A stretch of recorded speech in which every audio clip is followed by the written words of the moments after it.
بسم اللہ الرحمن الرحیم۔ السلام علیکم ناظرین، قوم سبا پر اللہ کا عذاب کیسے آیا، آج کی اس ویڈیو میں آپ کو اس واقعے سے آگاہ کریں گے۔ ناظرین، اہل سرسار کی ایک قوم جسے قوم سبا بھی کہا جاتا ہے، اللہ تعالیٰ کی بے شمار نعمتوں کے اندر زندگی گزار رہی تھی۔ یہ قوم ایک عظیم تہذیب و تمدن کی مالک تھی۔ حضرت داؤد علیہ السلام اور حضرت سلیمان علیہ السلام کی باعظمت حکومتوں کے بعد ان کی حکومت زیادہ ضد خاص و عام تھی۔ کہا جاتا ہے کہ یہ لوگ گندم کے مغز سے آٹا پیس کر روٹیاں پکاتے تھے، لیکن اس کے برعکس وہ اس قدر اسراف کرنے والے اور ناشکرے تھے کہ انہی روٹیوں کے ساتھ بچوں کا پاخانہ صاف کرتے تھے۔ بعد ازاں ان آلودہ روٹیوں کو اکٹھا کرنے سے ایک پہاڑ بن گیا تھا۔ پھر ایک صالح شخص نے وہاں سے گزرتے ہوئے ایک عورت کو دیکھا جو روٹی کے ساتھ بچے کے پاخانے کے مقام کو صاف کر رہی تھی۔ اس شخص نے اس عورت سے کہا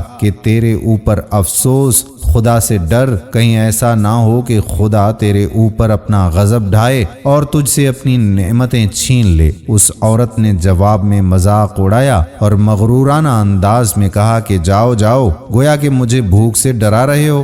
جب تک سرسار جاری ہے مجھے بھوک سے کسی قسم کا کوئی خوف نہیں ہے۔ کوئی زیادہ عرصہ نہیں گزرا تھا کہ اللہ تعالیٰ نے ان لوگوں پر اپنا غضب ڈھایا۔ پانی جو کہ زندگی کی بنیاد ہے ان لوگوں سے چھین لیا، یہاں تک کہ قحط نازل ہوا۔ بات یہاں تک پہنچ گئی کہ ان کی ذخیرہ کی ہوئی تمام غذا ختم ہو گئی۔ آخرکار وہ مجبور ہو گئے کہ انہی آلودہ روٹیوں پر ٹوٹ پڑے جو ان لوگوں نے اکٹھی کر کے پہاڑ کے مانند ڈھیر لگایا ہوا تھا، بلکہ وہاں سے روٹی لینے کے لیے صرف لگتی تھی تاکہ ہر کوئی وہاں سے اپنے حصے کی روٹی لے سکے۔ کفران نعمت، قحط اور ان کی بدحالی کے بارے میں متعدد روایات موجود ہیں۔ سورہ نحل کی آیت نمبر 112 اور 113 میں یوں ارشاد ہوا، اور اللہ نے اس بستی کی بھی مثال بیان کی ہے جو محفوظ اور مطمئن تھی، اس کا رزق ہر طرف سے باقاعدہ آ رہا تھا، لیکن اس بستی کے رہنے والوں نے اللہ کی نعمتوں کا انکار کیا تو اللہ نے انہیں بھوک اور پیاس کا مزہ چکھایا، صرف ان کے ان اعمال کی بنا پر کہ جو وہ انجام دے رہے تھے۔ اور یقیناً ان کے پاس رسول آیا تو ان لوگوں نے ان کو جھٹلایا، تو پھر ان تک عذاب آن پہنچا کہ یہ سب ظلم کرنے والے تھے۔ ناظرین، اسی قوم سبا کے بارے میں ایک اور واقعہ بیان ہوتا ہے کہ ان لوگوں نے اپنی زراعت کو بہتر طور پر کاشت کرنے کے لیے پانی ذخیرہ کرنے کی خاطر بلق کے دو پہاڑوں کے درمیان ایک بہت بڑا بند معرب تعمیر کیا ہوا تھا۔ سوراخ اور دوسرے پہاڑوں سے گزرا ہوا پانی اسی بند میں آ کر وافر مقدار میں جمع ہو جاتا تھا۔ قوم سبا نے اس پانی سے صحیح طور پر استفادہ کرتے ہوئے وسیع و عریض اور بہت سے خوبصورت باغات لگائے اور کھیتی باڑی کو رونق بخشی۔ ان باغات کے درختوں کی شاخیں اس قدر پھلوں سے لدی ہوئی ہوتی تھیں کہ کہتے ہیں کہ اگر کوئی شخص سر پر ٹوکری رکھ کر ان کے نیچے سے گزرتا تو پھل خود بخود ٹوکری میں گرنا شروع ہو جاتے اور قلیل مدت میں ٹوکری تازہ پھلوں سے بھر جاتی۔ لیکن نعمتوں کی کثرت نے انہیں شکر کرنے کے بجائے سرمست اور غافل کر دیا تھا، یہاں تک کہ ان کے درمیان بہت بڑا طبقاتی نظام وجود میں آ چکا تھا۔ ان میں سے صاحب اقتدار لوگوں نے کمزوروں اور ضعیفوں کا خون چوسنا شروع کر رکھا تھا،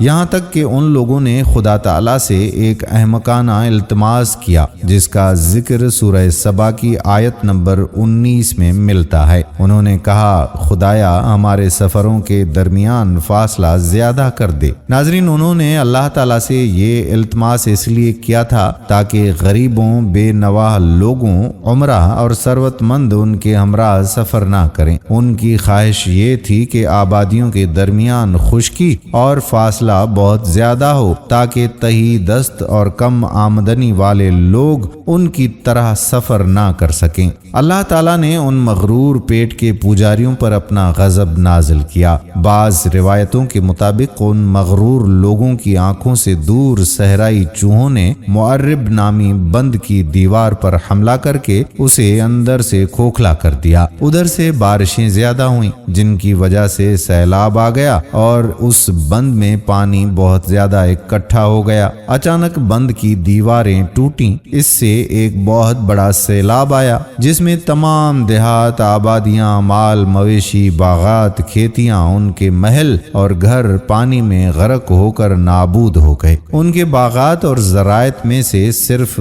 بیری کے درخت اور کچھ جھاڑیاں بچی تھیں۔ خوش الحان پرندے وہاں سے کوچ کر گئے تھے، جبکہ الوؤں اور کوؤں نے قوم سبا کے کھنڈرات میں اپنے گھونسلے بنائے تھے۔ اس بات کا ذکر سورہ سبا کی آیت نمبر 15 اور 16 میں ملتا ہے، اور آخر میں سورہ سبا کی آیت نمبر 17 میں قرآن کریم میں اس واقعے کا یوں نتیجہ نکالا ہے: یہ ہم نے ان کی ناشکری کی سزا دی ہے اور ہم ناشکروں کے علاوہ کسی کو سزا نہیں دیتے۔ اللہ سے دعا ہے کہ اللہ تعالی ہمیں نعمتوں پر اپنا شکر گزار بنا دے اور اللہ تعالی ہمیں اپنے شکر گزار بندوں میں شامل کر دے۔ آمین ثم آمین یا رب العالمین۔